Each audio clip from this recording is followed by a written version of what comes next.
सुप्रभातम छात्रों, आशा है आप सभी स्वस्थ और सकुशल होंगे। आज मैं आप सबों को भक्ति काल के श्रेष्ठ कवि सूरदास की कविता पद के प्रसंग को बताने समझाने का प्रयास करूंगा। आशा है आप सभी अवश्य ही हृदयंगम करेंगे।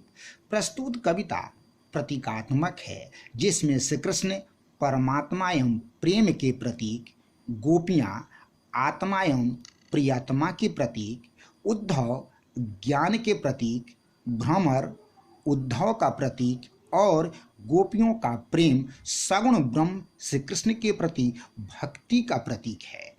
इसमें श्रृंगार रस के विरह यानी वियोग श्रृंगार का अद्भुत वर्णन है। इसकी भाषा ब्रज भाषा एवं काव्य शैली संबोधन एवं संवाद है। कविता में कवि ने ज्ञान पर प्रेम की जीत दिखलाई है। प्रेम को जीवन की श्रेष्ठ प्राप्ति बतलाया गया है। अनुप्रास, रूपक, उपमा, वक्रोक्ति इत्यादि अलंकारों का अत्यंत सटीक एवं सुंदर प्रयोग है। श्री कृष्ण ब्रजभूमि की पावन धारा पर 16,108 गोप बालाओं के साथ बांसुरी बजाते, रास रचाते, प्रेम लीला करते हुए एक दिन गोपियों के सर्वस्व बन बैठे। गोपियाँ उनके बिना एक क्षण भी जीना पसंद नहीं करती थीं, रहना नहीं चाहती थीं। फिर भी विधि का ऐसा विधान हुआ कि कृष्ण को मथुरा जाना पड़ा। जाने की सूचना सुनते ही गोपियाँ बहुत दुखी हुई, दौड़े दौड़े कन्हैया के पास गई। श्री कृष्ण से एक निश्चित अवधि के बाद वापस आने का वचन ली।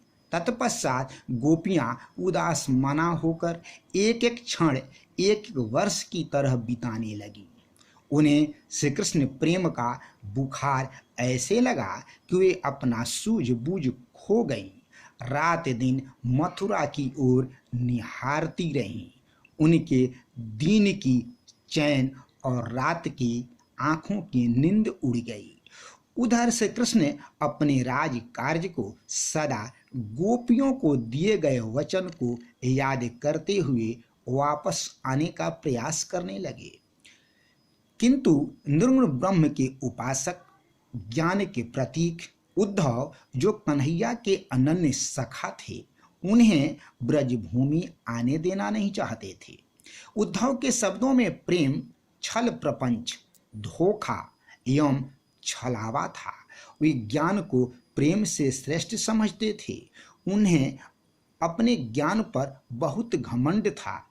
इसलिए एक दिन कन्हैया ने उद्धव के ज्ञान के घमंड को चूर करने के लिए गोपियों के पास यह कहकर भेज दिया कि तुम गोपियों के हृदय से प्रेम को निकालकर ज्ञान की स्थापना करो।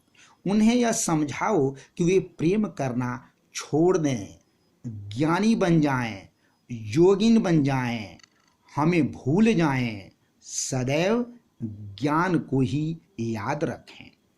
उद्धव प्रसन्न चित्त होकर प्रेम पर ज्ञान की विजय पताका फहराने हेतु मथुरा से ब्रजभूमि यानी नंदग्राम में श्री कृष्ण की प्रेम दीवानी गोपियों के बीच उपस्थित हुए।